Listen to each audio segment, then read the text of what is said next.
What's good, Fin Nation? What's good? It's officially Damn. week 1 as of last night, and welcome to the very first, I guess, weekly edition of our Friday night previews. And bro, it's a big game. Man, huge. AFC East division rivalry. What more can you ask for, bro? In their What house. more can you ask for? In Foxboro? I really wouldn't have it any other way. I wouldn't have scripted a season opener any other way. You know what I mean? So, yeah, bro. Excited, elated. Can't wait till Sunday. Sunday cannot get here fast enough. And guys, sorry I was a little tardy. We were set up and ready to go, but I was Always just having freaking late, man. Yeah, okay, Always bro. freaking late. But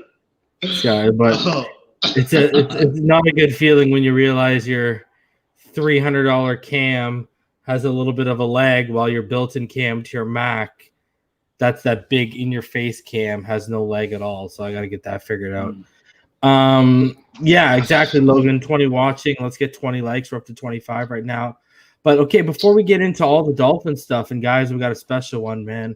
You guys are going to really get a feel of what we're going to be doing every Friday night starting tonight. And the weekend is ours over here at Phinside, the NFL. Between this Friday night show and the Sunday night show, we'll be rocking.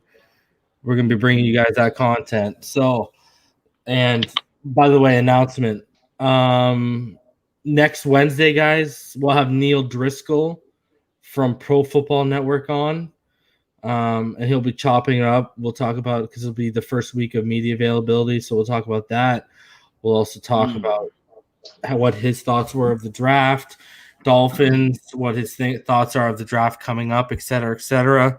So y'all are going to want to keep you tuned in for that one because Neil Driscoll is a man who knows what he's talking about. Again, Neil Driscoll from Pro Football Network will join us next Wednesday night. Absolutely. Yo, before we get into the Dolphin stuff, though, bro, that KC game last night, huh?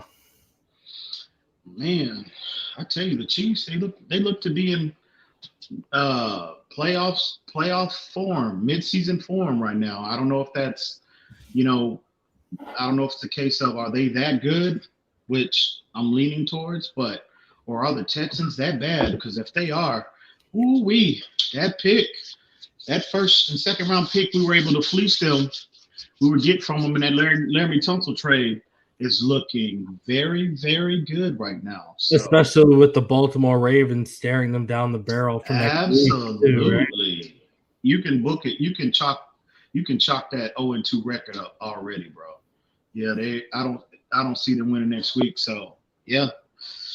I don't like to wish, bad things upon people, but I tell you, I'm not gonna shed any tears if they get off to that 0-4, 0-5 start, because you can see things clearly coming unglued and unraveled in that organization if they do. So that's why I don't know why he didn't wait to sign that extension. But I will say this to everyone in the free and paid Phinside the NFL fantasy leagues: how you like your boy now when he took Clyde Edwards-Helaire top 10 after that first game, when he just got me 22.9 points in each game. He looked phenomenal last night. Beast, bro. Yeah, he looked real good last night. You know what's a scary thought? Them finding that balance they had back when Kareem Hunt was there. Mm-hmm. If they can find that balance they had when Kareem Hunt was there, oh boy. Mm-hmm. And one thing I noticed about them, not only Helaire, he had a tremendous game last night. Because I know you're waiting for it. I know you're waiting to talk about him. Man, I'm telling you, Kenichi Osemele, man, he could wind up being the steal of the offseason, because we all know how I love trench play. Okay. So I've gone back and as soon as I got home, I kind of, went over the game last night, and I was highlighting him. And I tell you, man, that was a signing that nobody really reported much on. It went definitely under the radar. Nobody really paid attention to it because he was 1 year removed out of football because of an injury, I think, to his he had an arm injury or something, had surgery, so he was out of football for a full year. But people forget just how good of a player this guy has been throughout his career in Baltimore, then in Oakland. And I looked on that left side. He's their starting left guard now. And Kansas City, the Chiefs, and just Andy Reid in general, has been known, even his days in Philadelphia, has been known as a somewhat finesse team, especially when you're talking about up front in the trenches. But with the presence, them bringing in a player like that, but with the presence of Kenichi Osemele, I saw a lot more power concepts like run into that left side behind him and Eric Fisher last night, and they were just moving people. And I was thoroughly impressed last night. So if the Chiefs can be more of a balanced team, I mean, to be honest with you, Reason, I mean, they become indefensible offensively at that point. Because, I mean, what do you scheme for? Clyde Hilaire, any running back that they send out there, they're never going to see an 8-man box. And so you have already a good offensive line, and you add a power element in Kenichi Osemele. Now you got to that's the problem. Now you got to respect the run and you got to respect the pass. What do you do? Absolutely. And you're multiple in your run concepts as well. They're not just a zone blocking team now. Mm-hmm. So they don't, I could not. I enjoyed watching him and Eric Fisher last night. And can you explain, because we talked about it earlier, explain to everyone why it is imperative that you can be multiple and not just rely on a zone blocking scheme, and why you got to be able to rely on a power scheme as well. Because if you go back to last year, the teams that they struggled against, the Patriots, the previous year, but Baltimore Ravens, the Tennessee Titans, the teams that gave them issues where they were physical up front. And so they had to rely on so much of Patrick Mahomes' improvisation. I felt against the Ravens, against the Titans, against even the Texans last year. But now with a player like Osemele, elite, at least on the left side, they can match some of that and kind of offset.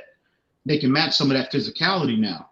And so that'll just bode well, because, again, teams that are just one-dimensional, even in like zone scheme or power scheme, that limits how you can attack a defense. So I think he is probably, barring any kind of unforeseen injury or anything like that, I think he could wind up being the biggest offseason acquisition that nobody talked about. Because that's the thing, when you deal with more athletic fronts, a zone blocking scheme is going to have more success. But when you start working with those more physical, powerful, mauler fronts, that's where you want you want to implement that power scheme to take on that. So same thing with, and vice versa. So that's just how you guys have to look at it a little bit. But hey man, it was an exciting day. I mean, it wasn't shocking to me either that Will Fuller was clearly the number one and most comfortable because he has that rapport with Deshaun Jackson. But man, until they started turning it up tempo, that offense was horrid, man. Yeah, it looks like they're gonna. Yeah, and again, it all starts up front, bro. Deshaun Watson was pressured 17 times last night and sacked 4. It should have probably been sacked maybe 2 or 3 more times. I saw where they had him dead in the water, but he just, was able to escape away from the tackle.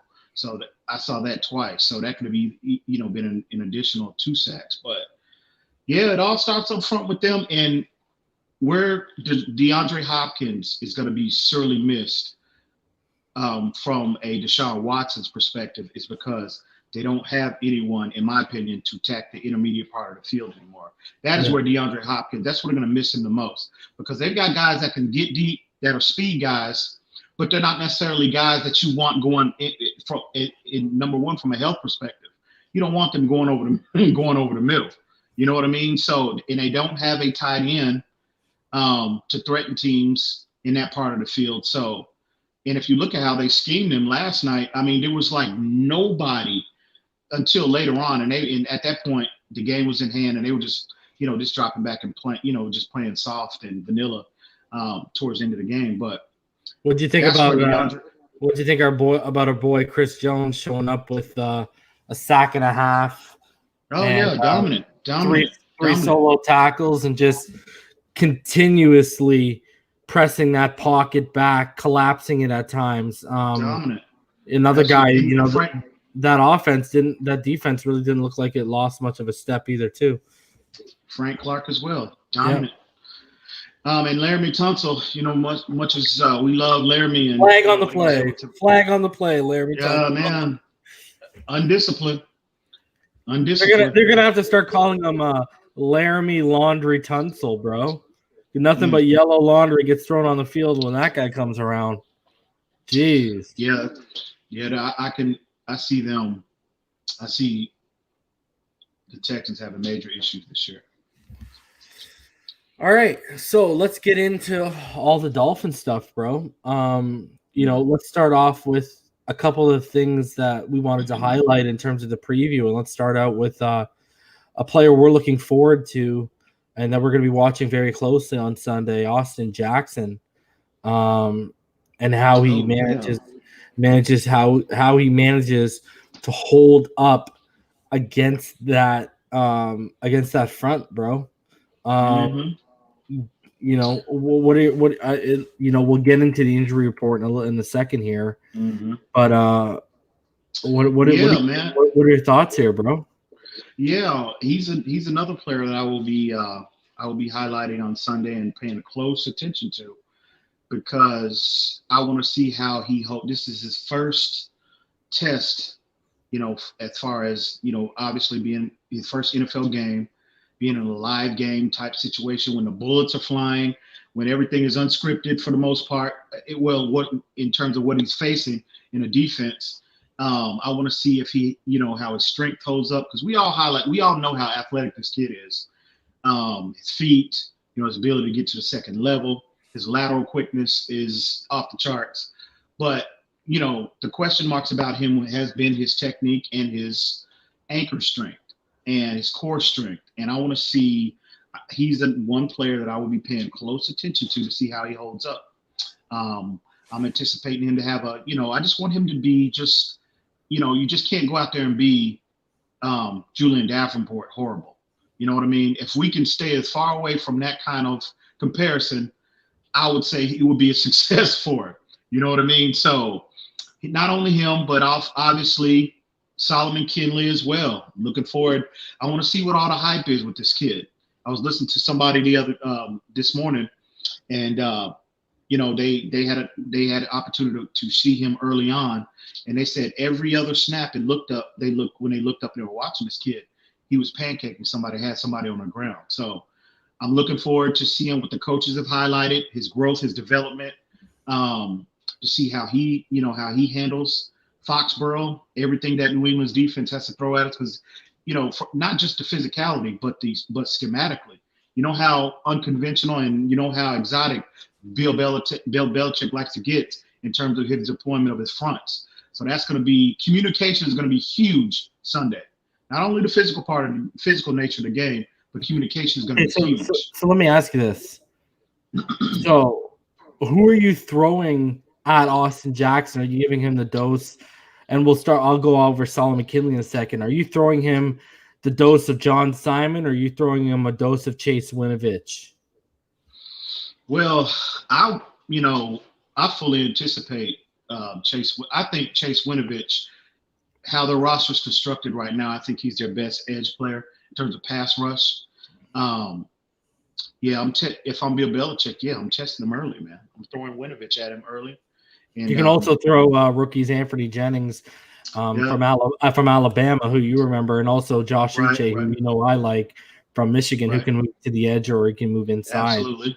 So, you can switch it up, but, if that prime matchup, you probably got Chase Winovich for the most part lining up over him. At least for me, you know what I mean? Because that's that blind side with Fitzpatrick in there, right? And, I really like John Simon, but I think we can both agree that Winovich has a little bit of a higher ceiling here to him, right? You know, John Simon's been in the league since 2013.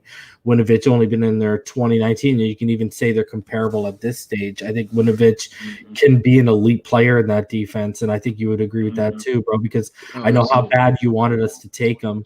Absolutely. So, yeah, okay, so then let's talk about Solomon Kinley too. He's going to be in that interior where, you know, he's going to be probably, you know, the best interior guy since Bo Allen I believe Bo Allen's on IR now. I mean, you know, your best two interior guys in there that he's probably going to have to deal with are Adam Butler and Lawrence Guy. And I mean, we both know Lawrence Guy is a very, very big boy. He's a good player too.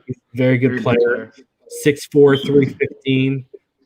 He's been in the league for a while. He's been around. He's probably the anchor of that interior right now. We highlighted him not too long ago, right? So, what are you in terms of? You know, I agree with you, bro. This is going to be the test for Solomon Kinley if he's getting if he's getting a dosage of a Lawrence Guy or an Adam Butler. No. Absolutely. And if I'm Bill Belichick, I'm taking my chances with Solomon Kinley as opposed to Eric Flowers. You know, just from a experience, you know, standpoint. You know, both of them, they're rookies. It's going to be the first game. Both of them, their heads are going to be swimming. You already know that. So if I'm Bill Belichick, I want to take advantage of every, you know, take advantage of any, you know, how he's known for taking advantage of rookies anyway. Rookie quarterbacks, rookies in general. So if I'm Belichick, that matchup is I'm trying to exploit that matchup from the jump until he proves me that he can hold up and he can hold his own. So it's going to be tough. We're going to get a good indication of where these guys are at right now at this stage. It's not the end all be all.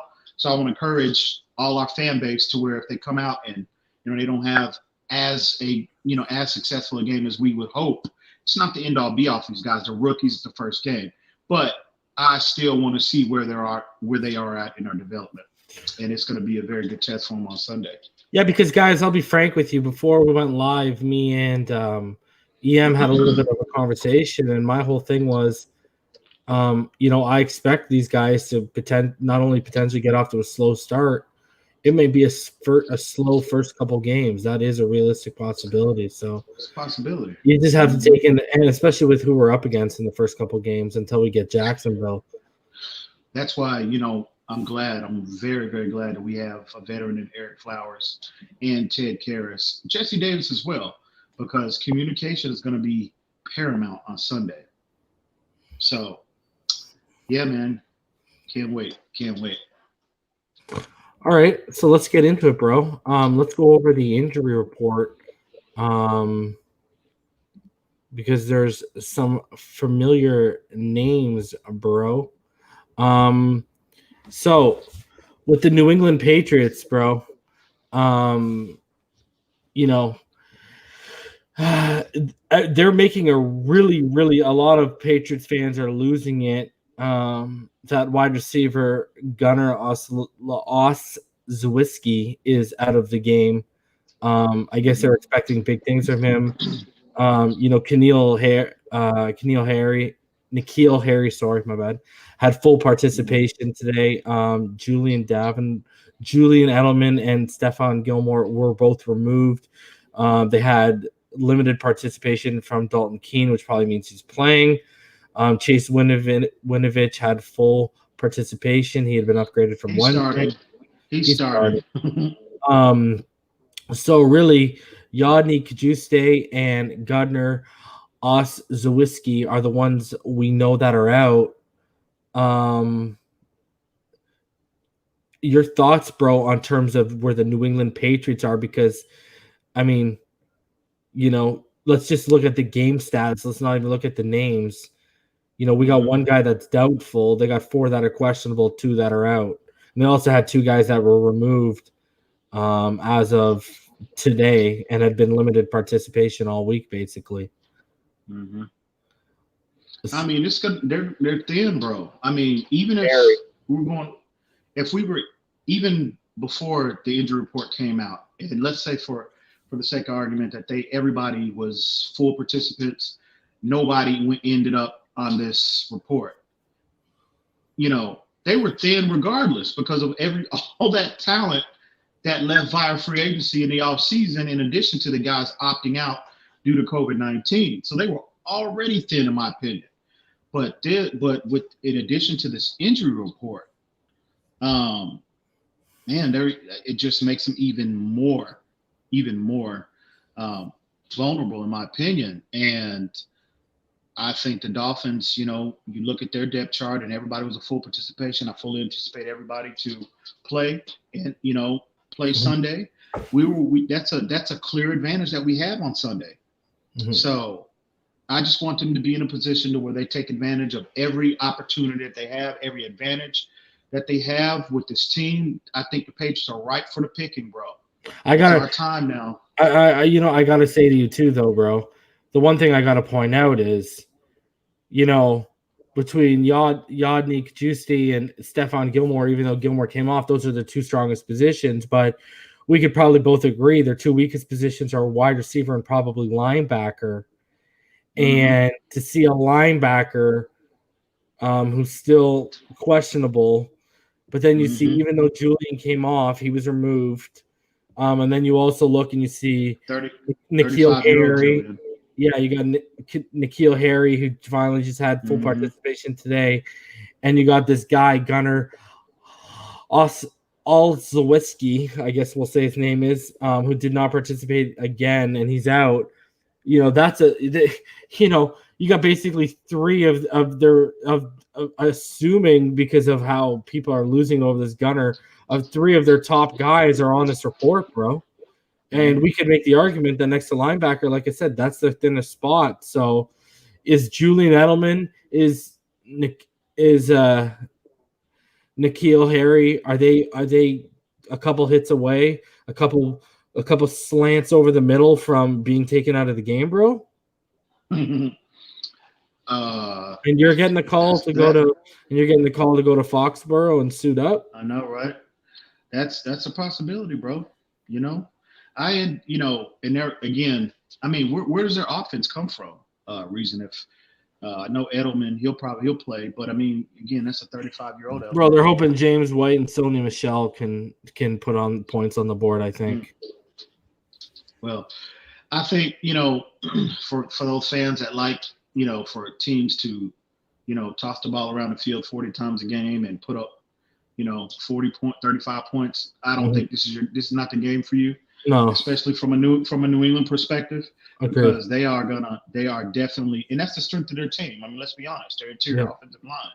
So I fully anticipate Bill Belichick to try to exploit the interior of our defensive line early on. If we can hold up, well, I might be getting a little ahead of us. Yeah, let's wait. Yeah. Yeah, but man. Let's hop into Miami's. Cool. So finish your thoughts on New England if you got any left. Yeah, but it's going to be from a New England perspective, it's going to be their points. I mean, it's going to be very, very difficult for them to move the football, in my opinion. Agree. So, like I said, you're not going to beat us if you can't establish. Well, we'll get into that, but you ain't beating us with dink and dunk, Dak. Dink and dunk Cam. It ain't happening. All right, so. The Miami Dolphins, Clayton Fledglam is out with the pectoral. Well, they say he's doubtful, but it's most likely he's not going to play, guys. So there goes a gunner down, and you got to wonder, does this mean, last minute call up for Matt Cole? Does this mean someone that can come up and fill that role? You got to ask yourself that question. Mike Gesicki has had limited participation until today. He had full participation after dealing with an injury to his gluteus maximus. Xavier Howard, Byron Jones, Devontae Parker. Oh, look at that. Tua Tagovailoa, who's been full participation anyways. Kyle Van Noy and Preston Williams were all full participants today in practice. And Kyle Van Noy, from what I heard, did have some kind of like brace / cast on his hand today. Let's go, baby. Let's get it. Everybody, all systems go. Oh man, I can't freaking wait, bro. I can't wait. But yeah, it's good to see. It's good to see full participation from all these guys that were on the list earlier in the week. Because I'm gonna be honest with you, that Byron Jones Achilles situation. When I saw that, to quote the late great Joe Philbin, that made me a little queasy. I must admit. I must admit that made me a little queasy. So to see he was a full participant, and yeah, man, that's very encouraging to see. And I'm glad all of them are full. We'll be active on Sunday and we'll play Sunday. So very encouraging news, bro.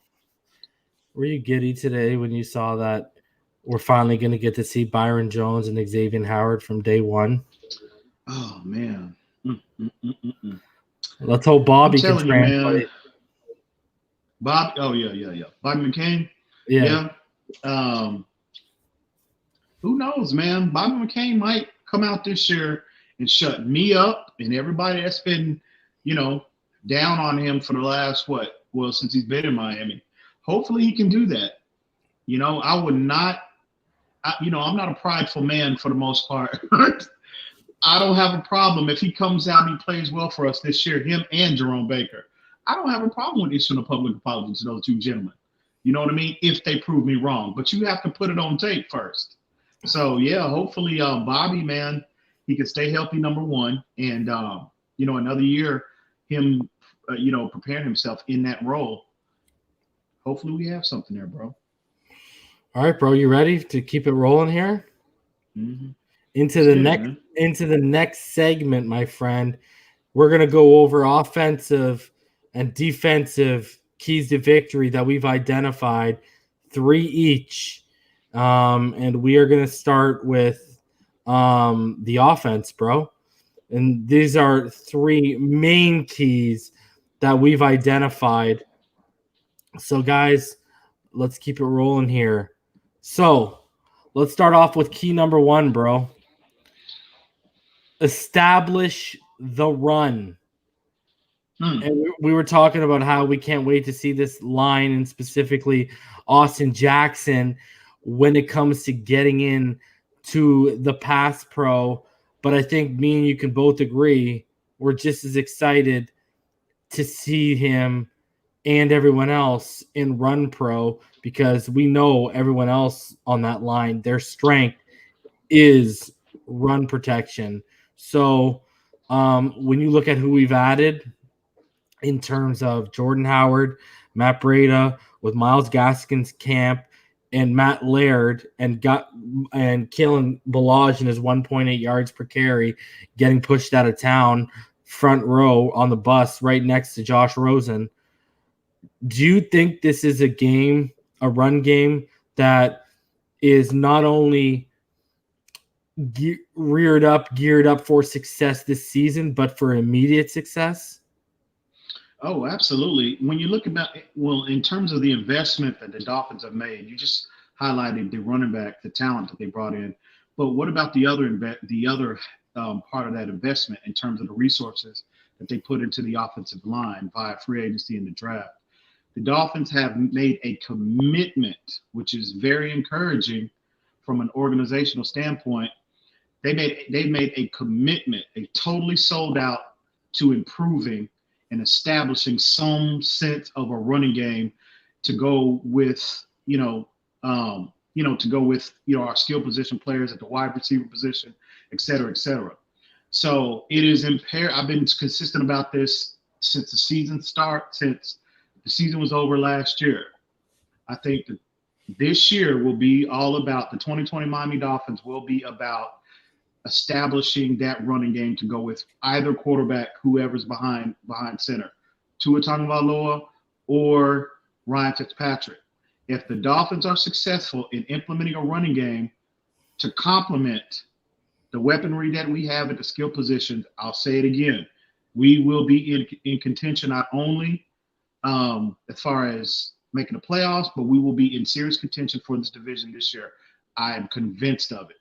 So, yeah, man, I think that it is imperative that they get off to a good start.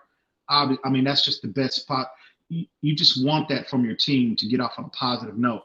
But this is what I will be paying attention to the most Sunday, because the investment that the Dolphins made in terms of resources and the commitment that they showed to establish this aspect of the offense, I will be paying this is the number one thing I will be paying attention to on Sunday. So, yeah, man, it's imperative, bro, and I think that I think it's not a question of did we improve. The only question is how much. How much? So we'll see Sunday. Can't wait. Yeah. And there's no better team, even if you guys may think there's some scrubs on that. There's no better mind in football probably than Bill Belichick to test out that new offensive line and that running game against. Let's be honest with ourselves, guys. And I agree with everything you said, bro. We'll get into the other side. We've highlighted it before, but in a couple years, bro, I don't think it's far-fetched to think that our interior might be just as good or even better than what the Patriots have right now on their interior, bro. With how we're turning. Yeah, absolutely. So absolutely. So let's hope that starts off on day one. Okay, so number 2, protecting the football, bro. Whether it's Cam Newton, whether it's the mind of Bill Belichick, whether it's just another NFL team, even the worst teams can beat the crap out of a lot of some of the best college teams because of how good these players are. And protecting the football, especially, on away turf, it's going to be imperative for this team to be successful. We can't see Fitztragic. We can't have Breda or Howard putting the ball to the floor. What are your thoughts on how big, of a point they should be stressing that protecting the football should be going on the road in Gillette Stadium this week? No, absolutely. This is another thing. This is another aspect of our offense that I'll be paying a close attention to is Ryan Fitzpatrick. We both talked about the growth that we saw on tape, especially in particular the second half of the season last year from Ryan Fitzpatrick in terms of structure, in terms of decision making, in terms of accuracy, the whole nine. We saw tangible growth on tape from him last year, and I want to see that structure carry over to this year, because again, Ryan Fitzpatrick, we talked about the running game, but I think if we're able to establish that, we can be, the running game can be complementary to our weapon. We talked about we know what kind of weapons we have on offense. And I think if Fitzpatrick, if he's able to, continue that discipline, that structure, I think we can be seeing a better version of Ryan Fitzpatrick this year. We've been saying that, since the season ended. So I'm a firm believer of that. If we can just give him some support, stabilize the line up front, establish a running game to where we don't have to have him throwing the ball, number one, running for his life every play, and then 2, throwing the ball 35, 40 times a game. You know what I mean? We can protect him in that regard, in terms of his arm. He's 38 years old. We all know Fitzpatrick has issues with, arm fatigue. So if we can do those things and he can just continue and build upon what he did last year, the second half of the season, it's going to bode well overall for our team as an offense, number one, and then overall for our team as well. So what if I were to tell you that throughout Fitzpatrick's journeyman career, there's been 5 times in his career where he started 13 games or more, last year included with the 2019 Miami Dolphins, and yet last year was his lowest interception total out of any of those 5 years. That right there should show people a little bit of that structure we keep talking about. Yet, here's another fact for you guys to take. It was his lowest interception total in those 5 years of starting 13 games or more, but it was his highest sack total by far, where he had 40. The closest he had ever come to that was when he had, in starting 13 games or more, was in 2012 with Buffalo. He was sacked 30 times. So, that should tell people how careful he was with the ball, and we stressed it. He also ended up posting again. When you look at 13 starts or more, I mean, bro, that was his what? That was his second best completion percentage as well when he started 13 games or more out of those 5 years. So you got a guy who he showed you he can be competent, he can do enough. And that's why I've said, give me 3,500, give me 3,800 yards, give me 24 to 28 touchdowns, and give me 8 to 12 turnovers, and we're winning ball games. Mm-hmm. And again, reason we've said this, several times in the past. I just don't understand why. I mean, and he had that kind of season while being the most pressured quarterback last year. You know what I mean? And absolutely they even, the Dolphins wouldn't even attempt to run the football last year. And so he was behind the 8 ball, for the entire second half of the season last year. And for him to have the season that he had, I just don't understand why Dolphin fans, they can't, they don't think that we could see a better version of what we saw last year with, the line stabilizing and, the running game is becoming an asset to us. I just don't understand why people are just, they're just disregarding, Ryan Fitzpatrick. They think he's an afterthought. I just don't see why they don't understand that. But I think we can, again, bro, I think we could be seeing a better version of what we saw last year if all of these other things come into play. Yeah. And I agree, bro.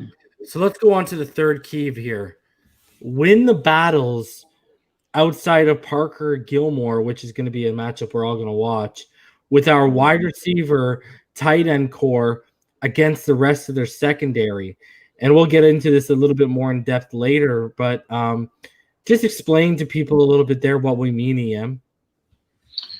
Well, number one, when you're talking about the matchup with Devontae Parker and Stephon Gilmore, even though the game that we all know Devontae had in December, we all know he gave him the business, but I think it's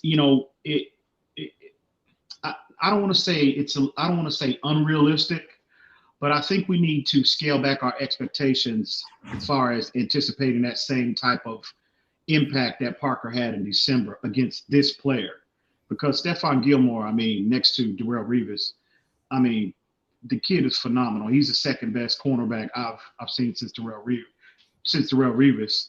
And as good as Parker, I think, as much as he's grown, his overall game has grown. Stephon Gilmore is still, the premier defensive player in this league, in my opinion. So I think we need to scale back our expectations just a little bit with that matchup. Now, Gesicki, on the other hand, we saw last year in December how many problems that Gesicki gave them in a passing game, whether they opted to put a linebacker on him, they opted to put a safety on him, or whether they opted to put a quarterback on him. He gave them all kinds of issues last year. And, also he caught the game-winning touchdown last year in the end zone on Patrick Chung. But now that the Patriots are somewhat limited, now for the most part, their secondary is still intact. But Patrick Chung would have assumed probably 80% of the coverage duties on Mike Gesicki if he was on the active 53-man roster Sunday. But we all know he opted out. He's no longer there. So it's a level of uncertainty at that particular position. Now, I don't know how. I don't know how Bill Belichick. I don't know how he's gonna choose to defend him. He might put a cornerback on him. He might. Who knows how he's going to choose to defend Mike Gesicki? But there's uncertainty at that strong safety position, and generally in any defense, that position in terms of cover, especially in coverage, that position is the one that normally assumes the responsibility of defending a tight end in coverage. So take a guess on who they're going to play at that position Sunday. It's a mystery to me. So I think with the fact that it's a level of uncertainty there and the imposing physical issues that Gesicki not is just going to give them, but I anticipate him being a matchup nightmare for a lot of teams this year. But Sunday, I just think that I just don't know how Bill Belichick is going to defend him. So it's going to be that's another matchup I'll be paying close attention to. We'll be interested to see how Belichick defends him.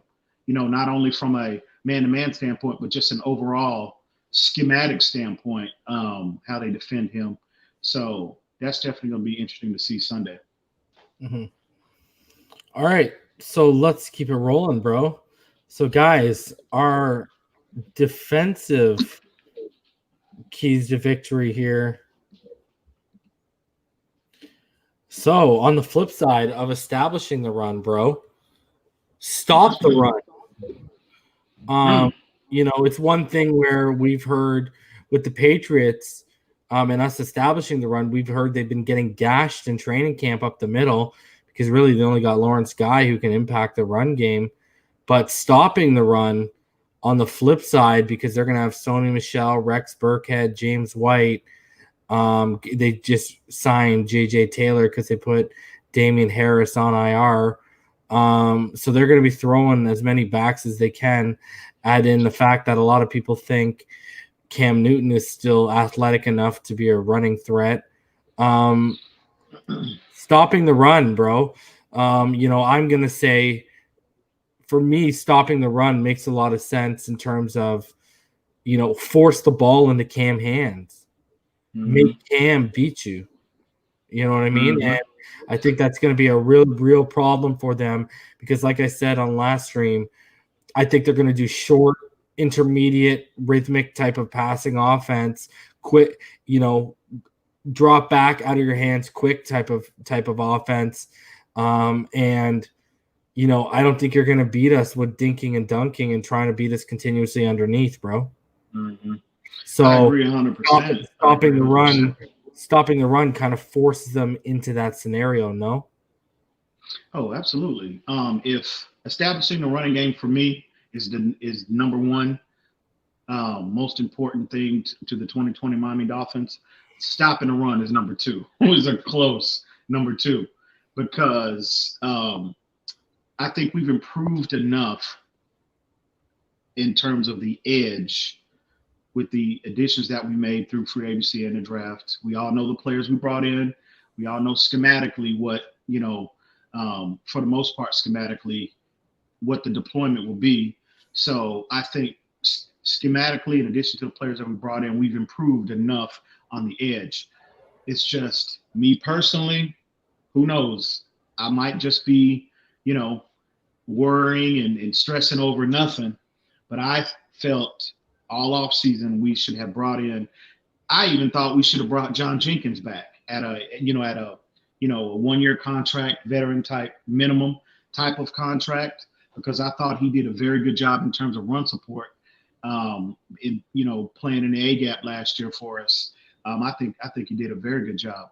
So, but at this point, Godchild is, if you're talking about from a base perspective, Godchild, according to the depth chart, will be starting in the middle, which he's not I don't think he's a true nose tackle, but he's not a bad player by any stretch. I just would have rather brought in an additional veteran presence, to help anchor in the middle of that defense. But with that being said, obviously the New England Patriots, the strength of their team, like we just talked about, is their interior offensive line. And they're going to test. We're going to get a test early and often on Sunday. So we'll see how the interior of this defensive line holds up, because I think in terms of edge players, I think we're good from that position. So with Godchild in the middle, Christian Wilkins, Raekwon Davis, Zach Silas of the world, Jason Strowbridge. I'm sure he's going to see snaps Sunday. All of them, even the edge players and those off the ball stack linebackers, Jerome Baker and Landon Roberts. I'm not too much work concerned about Landon Roberts. We all know I have major concerns with Jerome Baker in that role. We'll see how he holds up, but definitely it will be, it will be huge it'll be imperative for Miami Dolphins to stop the running game, because that's the strength of their team, number one. And two, you want to make Cam Newton one-dimensional. You want to make Cam beat you with structure. You want to minimize his improvisation. You want to minimize his ability to extend play, because he's you want to force Cam to beat you from the pocket. Exactly. You want him to beat. You want to keep him confined to that pocket, beat you with structure, beat you with, from within the pocket. You know what I mean? Because even a 31-year-old Cam Newton, he's still athletic. He can still move. He can still extend plays, and that's the strength of his game. Always has been since he got drafted into the league. So obviously, you want to make him take away his strength, make him play left-handed, make him play left-handed, and it'll be huge. So we'll see how we hold up. I think we will, but it's going to be a very good test for that interior, the interior part of our defensive line on Sunday. So number two kind of falls in line with what we were saying a little bit there of why, this will help you too if you also put the ball in, force the ball to get put into his hands by stopping the run. Make Cam Newton feel uncomfortable early and often.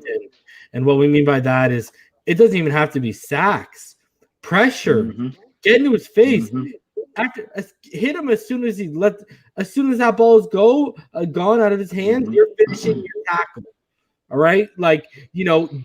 Just make contact with them. Even if you get there a split second late, finish it out, get in his head. You know what I mean? And then even when you don't get there, make sure and you let him know you are there, whether that's trash talking, whether that's getting into his face, whatever you got to do. As long as you don't get laundry thrown on the field, push that pocket pack, make him have to climb it, make him have to step up. You know what I mean? Make him feel small in that pocket, like it's tight and everything's falling around him. You know what I mean? Like if you add that in with getting your hands on him and even bringing him down to the ground, sack or finishing your hit or not, you're going to be affecting him if you end up stopping the run too. And like you said, you make him one-dimensional, like EM said. And, if we force them to beat us from the pocket and we're already making that pocket consistently uncomfortable for him, it's going to be a long day at the office for the New England offense. And see, Cam, why you want to do that? You want to make him be sound mechanically. You want to make him have to throw, because he's got to beat our man coverage. Okay. Number one, the lack of talent that they have at the skill position. Okay. Number one, and they're going up against a superior secondary. He has to beat our man coverage. So you want Cam you want to force him to be sound with his mechanics. You want him to be, you want him to throw, to have to throw guys open and anticipate, wide receivers. You want Cam, because that's never been a strength of his game. Yeah. So you want to force Cam to beat you with those other aspects of his game, which we all know he's struggled at since he's been in the league. So if you can make him one-dimensional, you can keep him confined to the pocket, you can minimize his ability to extend plays, but you can't do that unless you first stop that run up, first, and force him into, 3rd and 5+ situations. So that's why it's just, it's paramount that they stop the run first. Mhm. All right, so and then continuing on, our third key here on the defensive side, key to victory, win the trench war against the Patriots interior. And guys, we keep highlighting, how good that offensive line is, but also the strength of that interior. I mean, when you got Joe Tooney, when you got Shaq Mason, brother, those are two David Andrews as well. Those are two very, very good names, bro. So I gotta ask you, bro. When we talk about not only affecting Cam, when we talk not only about stopping the run, to an extent, doesn't it really start with winning that trench war against the interior? Oh, everything always, you hear that saying, everything starts and ends up front. Everything. I don't care. We are in 2020 and the NFL is a pass happy league. As we saw in the playoffs, it's all about up front. Whoever can impose their will up front generally wins the game, and they can protect the football. They generally win the football game. So it's going to start and end up front, and that's going to be the theme for the year for the 2020 Miami Dolphins, in my opinion. Again, so hostile environment. We're in Foxboro. I know they won't have a capacity crowd, but they'll have a good a portion of their fan base in the stands, and we all know our history, how we've not played well up there, with the exception of, how we played in December. But, yeah, man, it starts and it ends up front. And this is why, like I said, even with the players that they lost, Tom Brady's of the world, all the players that we've highlighted on defense that they lost in this offseason, they still, he prioritized Joe Tooney and franchised him for a reason. He's he's definitely a top 5 left guard in the league, clearly. David Andrews is a very good center. Shaq Mason, very good player. So that's the strength of this 2020, in my opinion, at this point, 2020 New England Patriots. And, yeah, man, it's going to start up front because I just don't really see, from a wide receiver standpoint, tight end, quarterback, how else are they going to threaten our defense, to be honest with you? So unless, they pull a rabbits, unless they pull, a fast one on us and, they have some players step up, which I don't think, that's highly unlikely in my opinion at this point. But how else are they going to threaten us? So, yeah, we're going to see a heavy dose of the run game. We're going to see James White. We're going to see all these other running backs that they have. And they're going to test us early. But I do think we will be up to the task. There might be some runs in there. They might gash us a few times. You just can't we just can't be in a situation where they're controlling the pace of the game and the clock. Yeah. You know what I'm saying? We're going to give up runs. You know what I mean? Every team does. But you just can't be in a situation where we're just controlling the pace and flow of the football game and controlling the clock, most importantly. So, they minimize that. Everything else will fall in place. Yeah, because, one of the things I highlighted, too, a couple of weeks ago is, besides them needing Cam to basically carry the weight of this offense on his shoulders, to an extent, they need Sony Michel to find that 2018 playoff form as well to even stand a chance. Because I don't think James White and Rex Burkhead are going to beat us. I just don't. I don't believe that at all. I agree. Hold on a second. Shout out to everybody in the comments. FM, I see you, homie. Kings Mill, George Albanese. Benedict, I see you, homie. Benedict. Latrell Davin. This guy. Michael Pulisic. Heartbeat 1555. Chaos Kane. Jason Greaves, Infinite Trauma. Chris Sharp. JDM Wizard. I saw your comment earlier. I think I can speak for EM. The rookie we're looking most forward to is Raekwon Davis. Outside of Tua. What's going on? Speaking of Raekwon, real quick. Speaking of Raekwon, did you hear? Just shout out. Go ahead. What's going on, Aquavision? How you doing tonight, boy? Rickatic, what's good, homie? How you doing? Estefan, I see you. Pyromancer, I see you. What's good, boys? Stevie TV, what's good, homie? Go ahead. What were you gonna say? Sorry. Yeah, they were asking about, I think Devon Godchild the other day at the Zoom session about Raekwon Davis and is he as advertised? I'm paraphrasing though, but right, he didn't say much, he didn't elaborate too much, but he said he is again, I'm paraphrasing, but the implication was that he is as advertised, and you will see a heavy dose of him on Sunday. So eagerly, I cannot wait to see that young man as well, bro. That Raekwon, bro. Mm-hmm. Huh? That Raekwon. Oh yeah. So. Hold on a sec here. Let me just get this.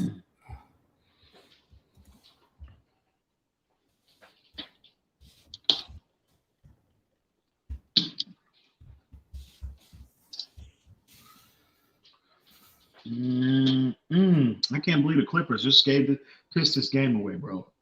What's the score? What's the score in the Raptors game right now? I'm not sure. Look, hang on.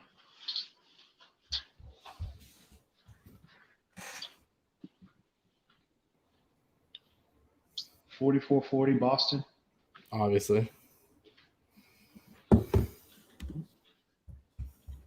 All right. So let's keep it moving here. Because guys, we ain't done yet. I wanted to show everyone, to give everyone a look of what to expect. So, EM, I don't even think you've seen this yet. For Sunday, guys, for kickoff, right now, here is your preemptive and expected weather report. Oh, sorry, wrong one. Here's your preemptive weather report, guys. What you can expect in terms of weather conditions for Sunday. It's partly cloudy. According to the forecast, it's expected to be 74 degrees Fahrenheit with a 1% chance of rain in Foxboro at 1 p.m. Eastern. So there you go, guys. That's what, 1% chance of rain. So let's hope that 99% chance sticks out, because I think it might already be a sloppy game as is, and I don't want to see rain added to the situation. Yeah, I agree, bro. And guys, we're going to keep it rolling here. But before we do, smash that like button. Subscribe if you haven't. I don't even know what our current – let's see, what is our current like count at? Let's set a like goal for all of you guys, because y'all have been so great lately with smashing that button. So let's see what we got. So right now, we got 100 in the room. We got 58 likes. Let's challenge you guys. Let's get up to 150 likes or more for this video, guys. Smash that like button. Subscribe if you haven't. And as usual, guys, if you'd like to donate, paypal.me/Phinside. And if you'd like to become a Phinside the NFL patron, patreon.com/Phinside the NFL. And as usual, shout out to our OG Patreons, Rhino Sith and Infinite Trauma. Shout out to Fake Spike 94, Shake Money, Joe B, K All Day, Ramon Casillas, Seth, Mr. Two Bits. We have a new patron again. So, and then shout out to our 3 newest Patreons, Miguel Angel Hernandez, Slim Pickens, and the homie Ricketic. Rick, what's good, homie? For continuing shout out to you. The channel. All right, let's keep it moving, man. So we kind of talked about it earlier when we went over the offensive keys to victories, bro. We talked about winning the battles outside of Parker and Gilmore with our wide receiver and tight end core against their secondary, correct? So moving from there, what we've identified as the matchup to watch, Mike Gesicki and Preston Williams versus Jonathan Jones, J.C. Jackson, and Jason McCourty. And the reason why we've got 2 against 3 is because Preston and Gesicki can both be used on the boundary or in the slot, like we've highlighted before. Mike Gesicki had the most slot snaps and boundary snaps out of any tight end in the NFL last year. And then you got a guy like Jason McCourty, who, I mean, like, let's be quite honest here, bro. He's a very, very, very versatile guy who he lined up last year 262 times out wide and another 157 in the slot. And then when you got a guy like Jonathan Jones, you know, he's primarily a slot guy. He had 444 snaps in the slot, and he had 125 out wide. So Gesicki or Preston, or, you know, even Bowden or Perry, whoever wants to rotate into that slot, they're going to probably get a healthy dose of Jonathan Jones. I mean, they could move up a guy like Terrence Brooks, who they have as their starting strong safety right now, but that's no Patrick Chung, which is what they were doing last year to kind of try and neutralize a guy like Mike Gesicki, and they don't have that option anymore. And then, of course, you got a guy like J.C. Jackson, who he was out wide last year for 517 of his snaps, but he still played 142 snaps in the slot as well. So you got 3 guys who can move all around. Outside of that Stephon Gilmore and that Parker matchup, you know, they can really go through Preston and Gesicki, see which matchups they like with those 3 guys. So what do you think about this matchup to watch? It's going to be intriguing to see how that plays out, because like I pointed out to you too, EM, when we beat them in Gillette last year to finish off the season, we didn't have Preston Williams. Yeah, exactly. And also another name you can throw in the mix as well is Isaiah Ford. People forget he had a very good game last year in Foxboro, and you can put his name up there as well. I mean, he was consistently making big plays for us in that game against these same defensive backs. So yeah, definitely intriguing matchup. Fully anticipated. Can't wait. I will be paying close attention as well. Who's matched up on whom? You know, and yeah, it's gonna be a very good matchup. And but I think the Dolphins, I think the approach, especially early on, I think, you know, the best approach the Dolphins should take in this game, and I think that they will take this approach, is to give this defense a heavy dose of Jordan Howard and hopefully Myles Gaskins as well as Matt Breida, all of our running backs. Give them a heavy dose of running game first and see what you have there initially, and then you go off of that. So I don't think any team, with the exception of maybe the Kansas City Chiefs, want to get in a situation where you're throwing the ball. And I get what happened last year, but you know what I mean? You know, I don't think, with the exception of maybe Patrick Mahomes, maybe Russell Wilson, I don't think any quarterback wants to get in the habit, you know, of dropping back, 35 times trying to make consistent plays on this secondary, especially with the heavy deployment of man coverage. Problem is, though, when you drop back 18 to 22, 23, 24 times, you better make plays when the ball gets thrown your way. Yeah, definitely. So we all know how well we played last year. Hopefully that carries over. But I want to see them test the interior of this front of this defense first, and build off that and base everything you do offensively, schematically, off the run game. So, yeah, man, it's going to be – all of these matchups are intriguing, though, all of them across the board. Your Isaiah Fords, Jakeem Grant, how he's going to match up with these guys, how they're going to deploy him. And the homie, Mac Hollins, as well, throw his name in there as well. Put some respect on that man's name. And the sixth receiver on a 6 deep depth chart is seeing special teams field.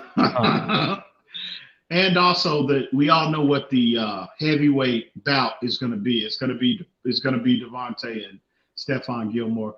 Devontae better be ready, man, because you know that dude has been stewing all off. Yeah, but this is why you already know. This is why this matchup is so intriguing. Even if those guys X each other out, I agree. You've got weapons in Preston and Mike Gesicki that could make it a nightmare.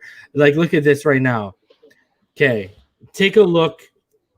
Okay, let's look at a guy like Jonathan Jones right now. Okay, Jonathan Jones, you know, got a 4.33 guy. You got a guy who's their most reliable slot guy, but he's 5'10" and a $190 up against Gesicki. What are you gonna do when you got to go up and fight for a ball against him, and then you got to take that big frame down when he lands? You know, I agree. And then, like, even if they want to go bring up a guy like Terrence Brooks, 5'11", he's 200, he's a little bit bigger, only by 10 pounds. And is anyone shaking in their boots when they see Terrence Brooks running downhill at them? No. I agree. It's not Patrick Chung. That's one thing we have, though, you know, when we talked about this on, you know, other streams about the different, you know, profiles of how we can exploit the opposing secondaries. We have the big guys with the huge catch radiuses. We have these smaller, quicker, shiftier guys with Jakeem Grant. Well, Albert Wilson's not playing this year, but, you know, hopefully Malcolm Perry, you know, and, you know, you obviously Isaiah Ford is a bigger guy, you know, taller guy, 6'2", 6'3" guy. Obviously, Matt Collins, 6'6", 6'5", 6'6". So we definitely can. When we have basically a basketball team at our disposal, so it'll be interesting. You know, not only the matchups, but I will look from offensively how we deploy all of these. You know, these different. We implement all of these different type of profiles and how they, you know, what plays they call for these. You know, these big body players. So. Because, you know, I agree with you.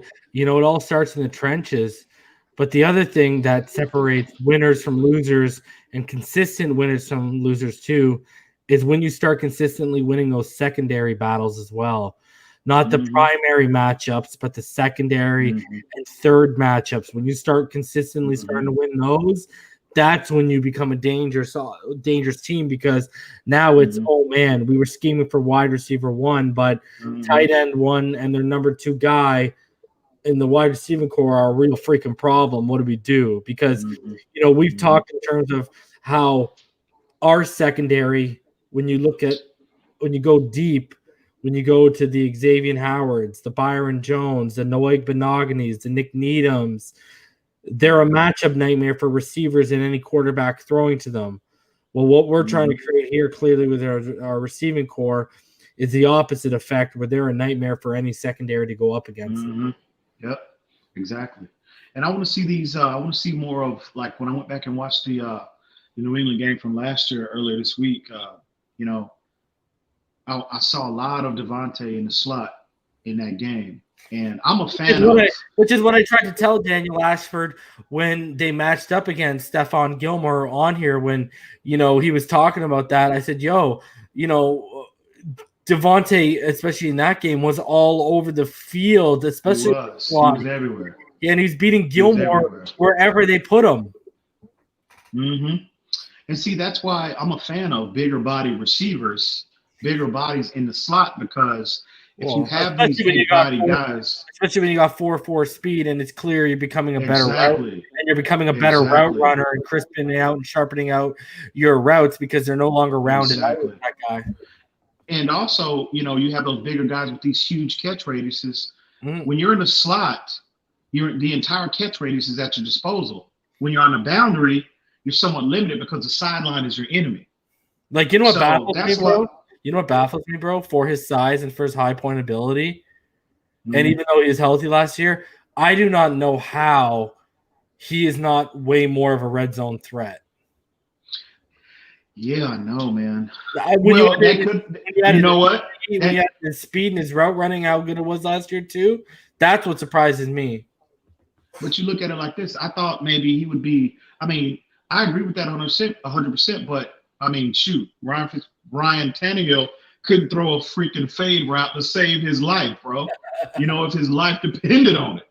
So, and a fade route, in particular, when you're in a red zone like that, especially when you're like, you know, first and goal, that's a huge that's a huge asset to have on your offense when you have a big body guy like that. Line them up wide on a boundary, and that fade route, bro. How many times we see Julio Jones? Adam Shaheen.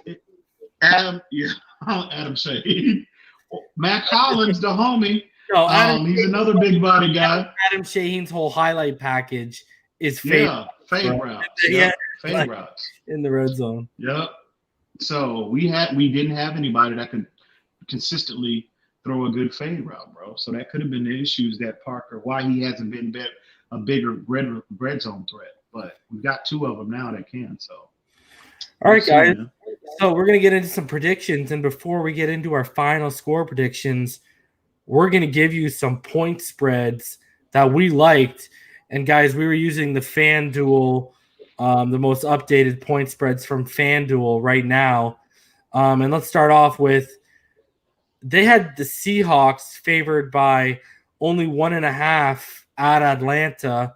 And when you look at how potent that Seahawks offense is, I mean, that defense might have lost Clowney, but they're really no slumps because they gained Jamal Adams. I'm not a huge, I like Calvin Ridley.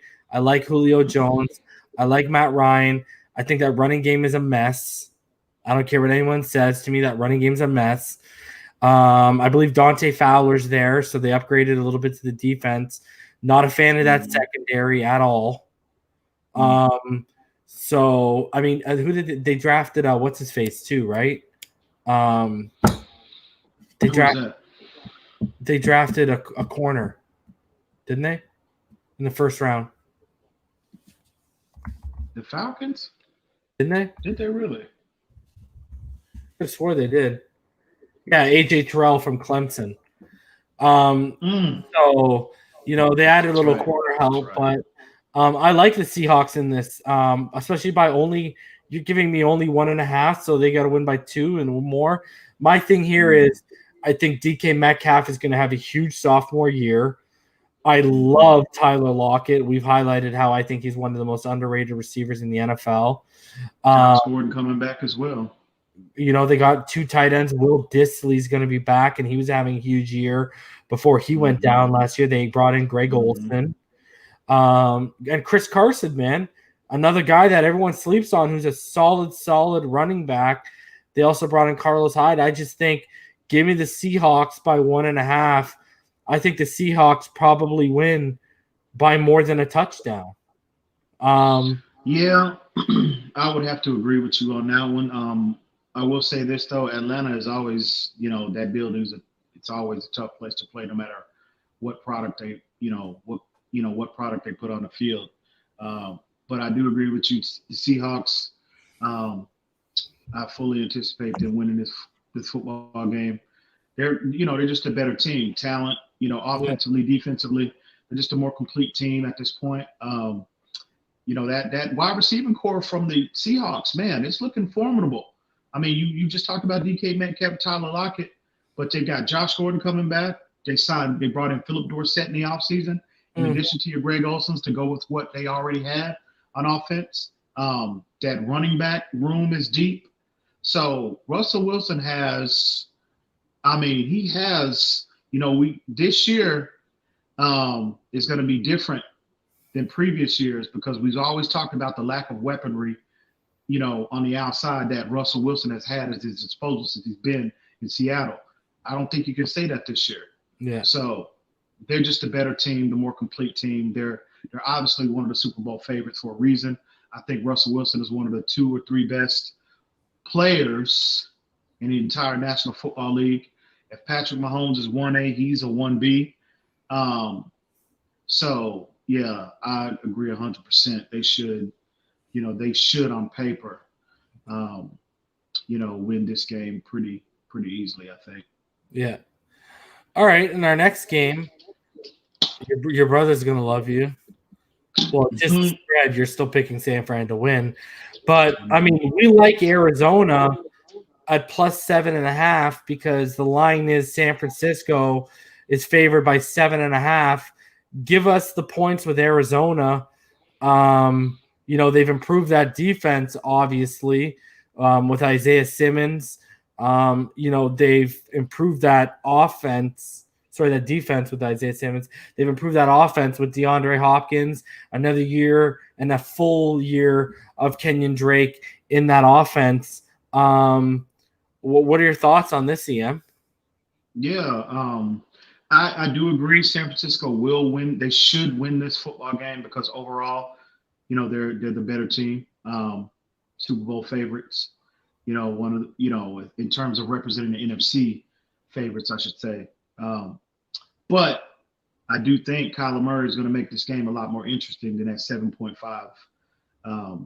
He's going to make this game a lot more interesting. I look for San Francisco to win, but not by much, because I think the offseason that Arizona had, another year in this offense, another year of acclimation for Kyler Murray to the speed, to everything that comes with the NFL game. I fully think, I think we can expect an increase in terms of his production. We all saw last year as a rookie the issues that he gave not only the San Francisco 49ers twice, but the better teams in the league, your Baltimore Ravens, your Seattle Seahawks. I mean, he gave the better teams, the upper echelon teams in the league fits last year. So now you have, you throw in DeAndre Hopkins with everything that you had that you brought back intact last year. And on paper, we should see an increase. We should see an improvement. So I do think San Francisco will win this game, but I think it'll be a lot closer than people think. Yeah, I agree with you. 3 or 4 points max, probably. Mm-hmm. Our final game, bro. New Orleans is favored by 4.5, but again, we're going with the road team here. Give us the plus 4.5 with Tampa. That offense, I mean, we don't even need to talk about how stacked that offense is, especially after they added Leonard Fournette. They already had a top 10 defense last year. Mm-hmm. I know Mike Evans might be out, but you still got Chris Godwin. You still got all those tight ends. You still got a lot of weapons at the disposal. And like I said, I think their defense is better than the New Orleans defense. So yeah, give me Tampa, and I think give EM Tampa with that plus 4.5. What are your thoughts, EM? I agree 100%, homie. I think Tampa, and keep in mind, the Saints are, they're a very good team. You know what I mean? Very good defense. We all know offensively what they bring to the table. But this Tampa Bay squad is absolutely loaded. I mean, absolutely loaded. 2 top 10 wide receivers, okay? They have 3 of your bet. You got Rob Gronkowski, okay? If he's 80% of what he was in New England, I mean, he's a top 10 tight end in this league. And then you have your O.J. Howard to the world to throw in the mix as well. Cameron Brate. Leonard Fournette, you know what I mean? Top 10 defense. I mean, Todd Bowles is the defensive coordinator. I think people shouldn't overlook the fact that they have Todd, because Todd Bowles is an excellent defensive coordinator. He might have his issues as a head coach, but in terms of coordinators, coordinating the defense, Todd Bowles is as good as it gets. And I fully anticipate them to go into New Orleans and send a message to the rest of the NFC, your Seattles, your San Franciscos, all of those upper echelon teams in the NFC, that they are here and they are here to stay. And I think they're going to be a force all year long. And I would not be surprised, as much as it pains me to say this about Tom Brady, but I would not be surprised to see this team representing the NFC in a Super Bowl come February. Agreed, bro. I mean, that was a tough pick for me, but I just think San Francisco, I just like what they have going on right now. So guys, yeah, we're going to keep track of our point spreads. We'll do 3 a week, and we'll tally them as we go along each week, and we'll give our record weekly as well. So let's get into our predictions for the game, and I'll go first because if anyone listened to me on the Dolphins Brawl this week, you would have heard my prediction. My prediction is Miami will win and start the season off 1-0, and my prediction is Miami 20, New England 13. I think that 1 touchdown will be on the ground. added in with obviously 2 field goals in terms of what we are going to do. Give me a touchdown for Howard, give me a touchdown for Preston Williams, and give me a couple of field goals sprinkled on top. I think this is going to be, like I said, the EM, this very well could turn into a 13-7 game as well.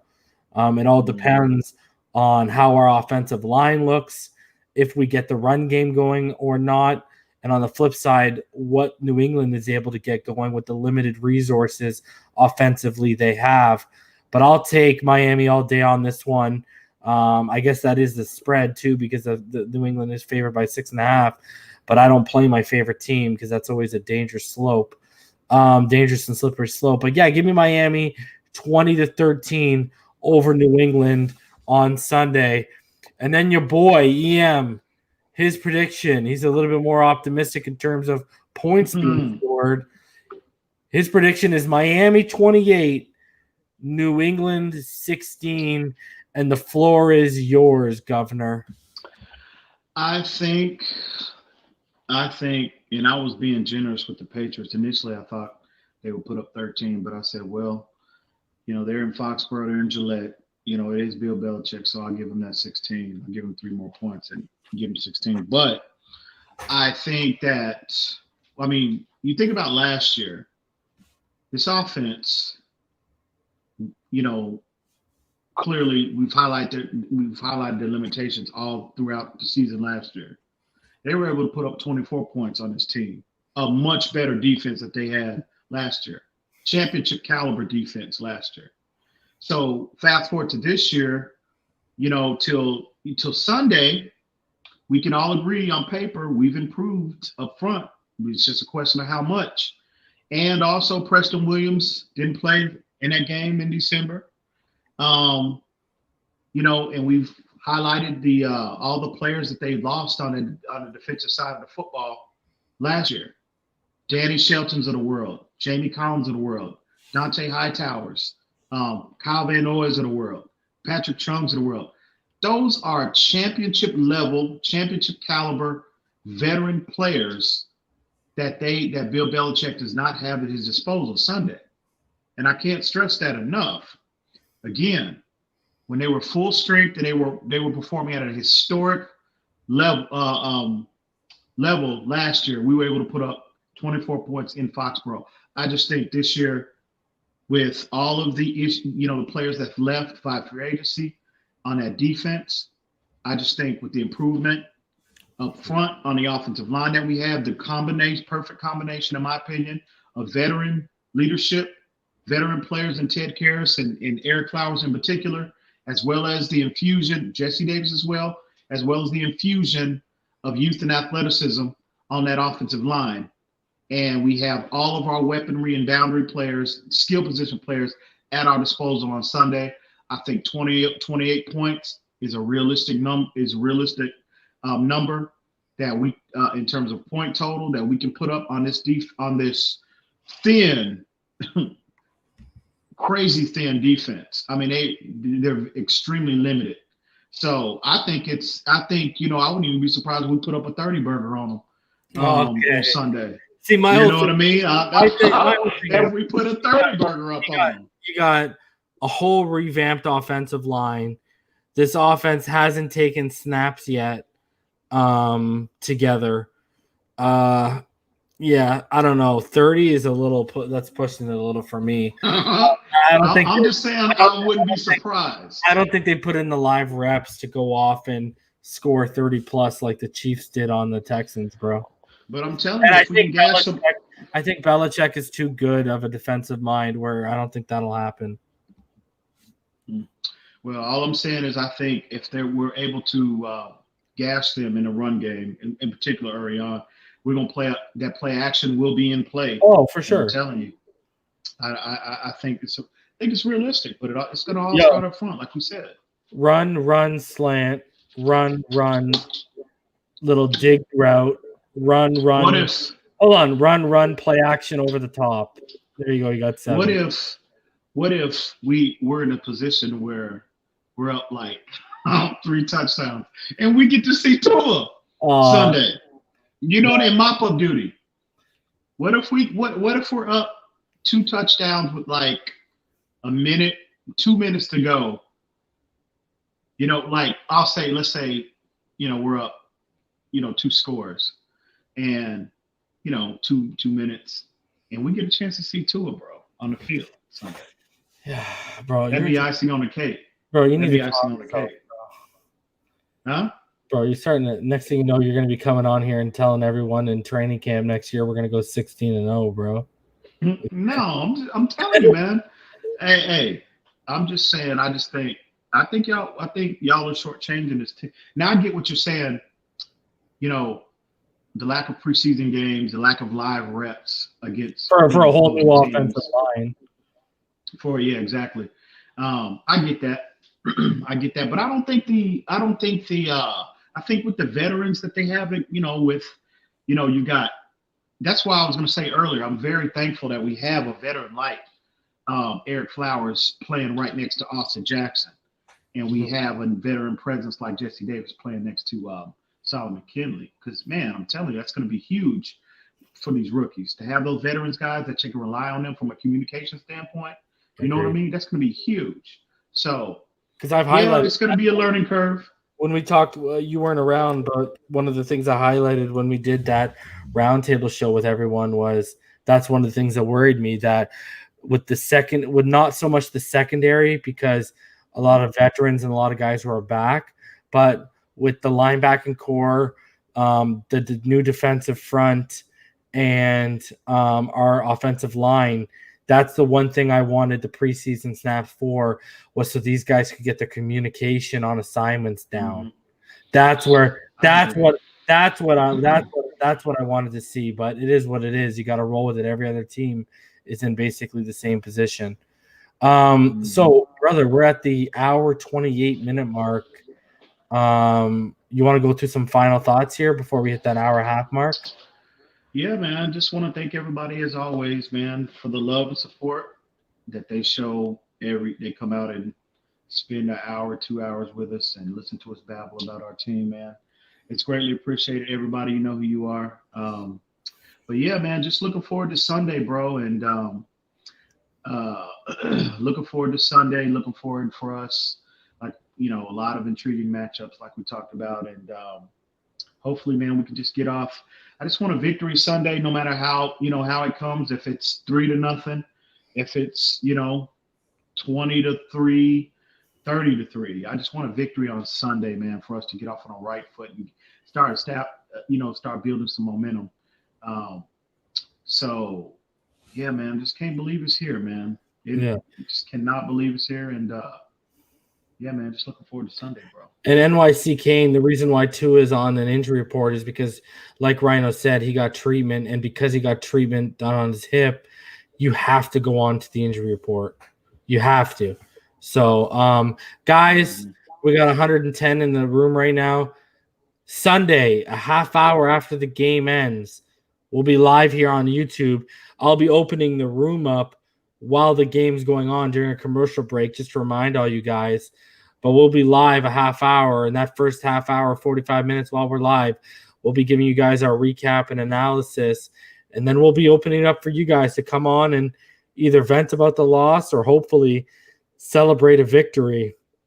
So, guys, Sunday, half hour after the game ends, put that afternoon game on in the background, just like me and EM will be doing, and come on here and let's talk about some Miami Dolphins football. Whether it goes good, whether it goes bad, we'll be here ready to talk with you guys. And again, I challenge you guys, get us to 150 likes. Smash that like button. Subscribe if you haven't. The subscription count just continues to be rising, and I got to give y'all props. We are currently at 1,258 subscribers. Let's get to 1,260 by tomorrow, and hopefully 1,275 by game time, and hopefully 1,300 by next week. But let's get hit that subscription button. Subscribe, guys, if you want the content. Like we said earlier, if you'd like to donate to the channel, paypal.me/Phinside. and become a Phinside the NFL Patreon, patreon.com/Phinside the NFL. Take advantage of all of those Patreon levels. And guys, here's our predictions one more time. I'm predicting Miami to win 20-13, and EM's predicting a Miami victory as well, 28-16. So guys, Sunday afternoon, we'll be back. Man, I had so much fun doing this tonight. I was giddy like a little kid waiting to go to school the next day for this stream, because we're going to be doing this every week, guys. On Friday, we'll be doing it. This is only going to get better and crisper as we go along, and I think we put a pretty damn good first foot forward. And then Sunday, guys, we want all of y'all to participate, be active, tune in, hop on. Ooh wee! Oh man, I'm sorry. I got chills, bro. Sorry, I'm sorry, man. Bro, right there, it's a beautiful thing, bro. We are almost about 38 hours away to opening kickoff. So, guys, it's happening. It's realer than ever. Bro, I've been acting a fool all week, man. All week long. So let's hope they deliver, brother. Man. Oh. All right, everyone. Oh. We will see you guys Sunday, 4:30. All day, every day, baby. After the Dolphins are done playing. But until then, guys, y'all already know what time it is. It's Fins Up all day, every day. We'll see you guys.